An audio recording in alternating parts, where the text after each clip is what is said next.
Hello everybody, I'm Daniel Parker reporting for RYLC News. Today my crew and I are going to be discussing worldwide issues such as do video games such as Grand Theft Auto and Call of Duty influence kids to mimic what they see? How does abortion affect society? Is climate change occurring and are humans the cause of it or is it natural? And is hip-hop music such as Roxy by Tyga or Watch the Throne by Jay-Z and Kanye West an influence on adolescents in a negative way? Here's Rivian with her topic. What's your opinion on violent video games? Do you think they influence kids to do bad things? I do believe that they influence them to do violent things. I'm a single mother with a full-time job, so it's hard to control what they do. Sometimes I come home to them playing violent video games, and sometimes their avatars goes to like strip clubs, and they pay like women, so-called prostitutes, They pay women to do inappropriate things, for example, oral sex, and I don't think my 12-year-old children should be exposed to that, and they don't respect me at all. They learn all these cuss words and all these slangs, and I don't know where. I'm guessing from video games. It's just so hard being a single mother. Like, my ex-husband needs to come back. Robert Mendoza, where are you? Where are you? Stop! Get off him! Get off him! Leave my son alone! You're adopted! I told you! In a study taken by the American Psychological Association, they have come to the conclusion that violent video games lead to aggression. Their task force who has conducted research have done reviews on more than 300 violent video games released between 2005 and 2013. They have also said that there isn't one single factor that leads to aggressive or violent behavior. Applebaum, a researcher for their task force, said there is some variation among the individual studies. However, a writer from Forbes has taken that research and has said that it was lab-controlled. The writer also says that it is more of demolishing the competition that drives aggression. Video games like Mortal Kombat or Call of Duty do have violence but also happen to be highly competitive. But demolishing their opponents can lead to the frustration and aggression that were caused while playing those types of video games, right?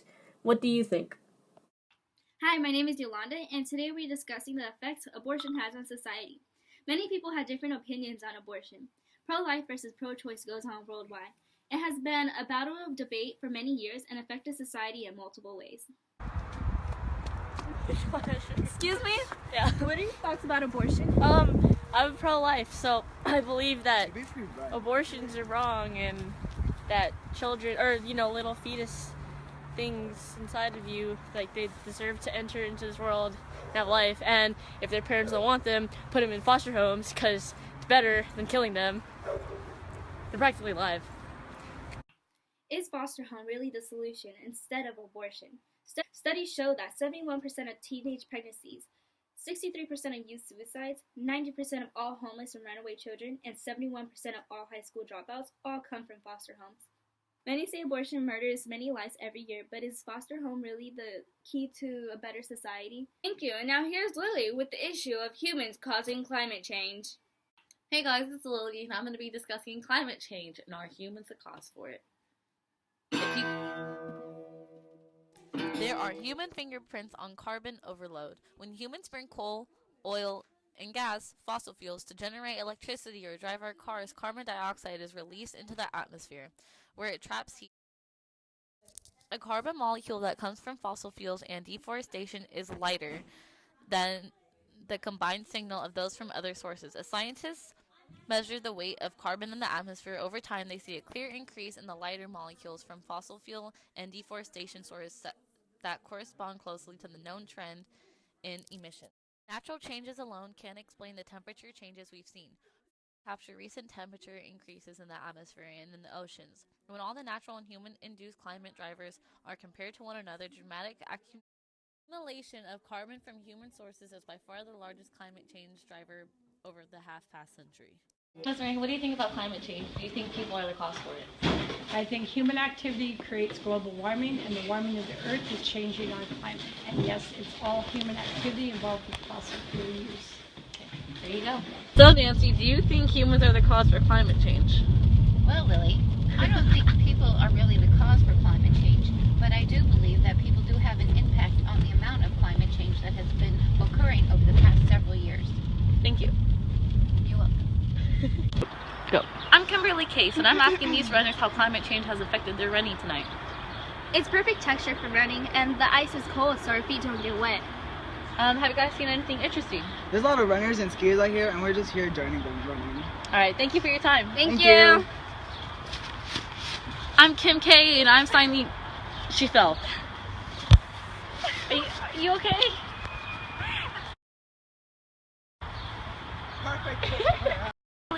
While many people can argue climate change has always existed, they can't explain the fact that why it has risen so much over the past couple years, and the reason for that is human activity. Human activity consists of the burning of fossil fuels such as from cars, electricity, factories, refineries, everything that has to do with our everyday lives, adds on to the carbon dioxide and fossil fuels getting burned in our atmosphere. And in other words, we are the ones who are causing climate change, and we are the ones who need to prevent it. Hello, I'm Krisha Bustos, and here with us today is Lily and her daughter Yoli. So, Lily, how do you feel about hip-hop music and its influence on children today? Well, I think hip-hop music has made my daughter very social, and she's been going out more, she's been dancing with boys, and it's just really hard for a mother to see her daughter turn into something like that. So, Yoli, do you agree with your mother in her statements?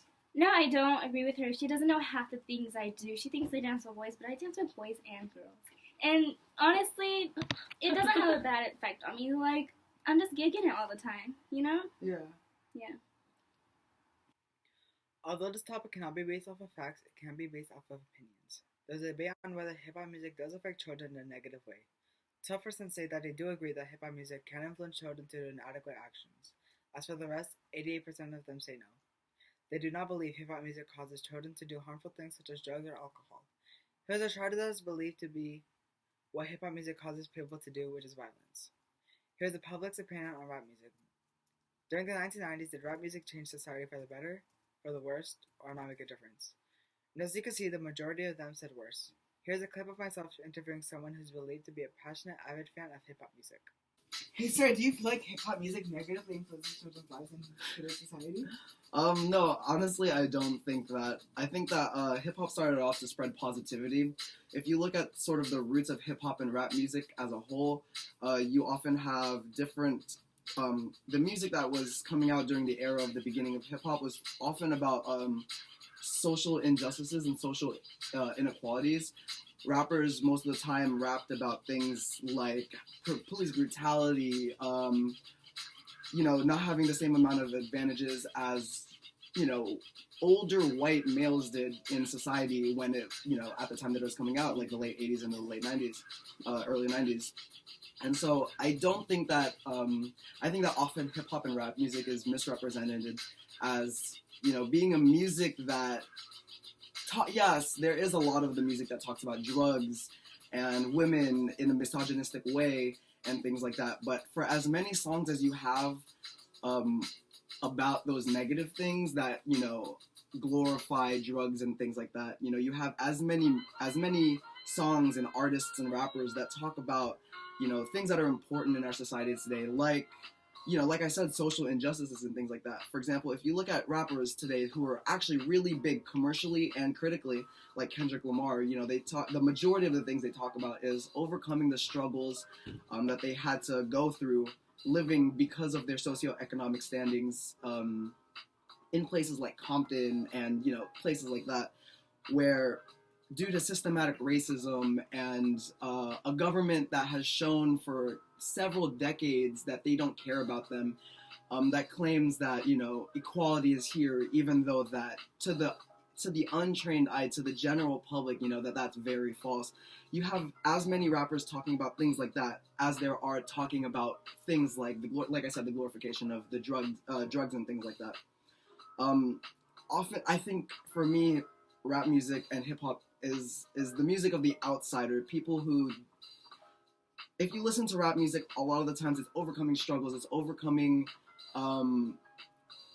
being different than what is generally acceptable in the society of the United States today. Like I said, what it means to be a successful human being in America today is being a middle-aged white man.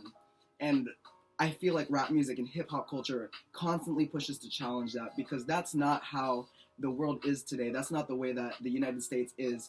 And we've seen that recently with things like the election of President Obama in 2008, and from, you know, rich, smart, colored people in the United States just achieving fame and popularity and success.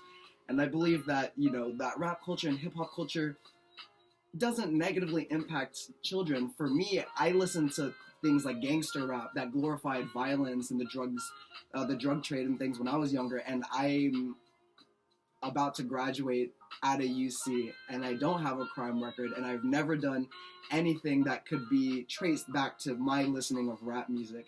And I just feel like oftentimes rap gets like a really bad reputation because of like 25 to 30% of the subject matter that they talk about. But if you look deeper than that, you know, it's poetry that talks about peace and love and positivity. And I feel like people need to learn how to open themselves up to that rather than just sticking to that stigma that rap will make your kids drop out of school and become a drug dealer. Thank you, Shane, for the long, passionate answer. So this is Krishan Wuzos reporting for RLC News.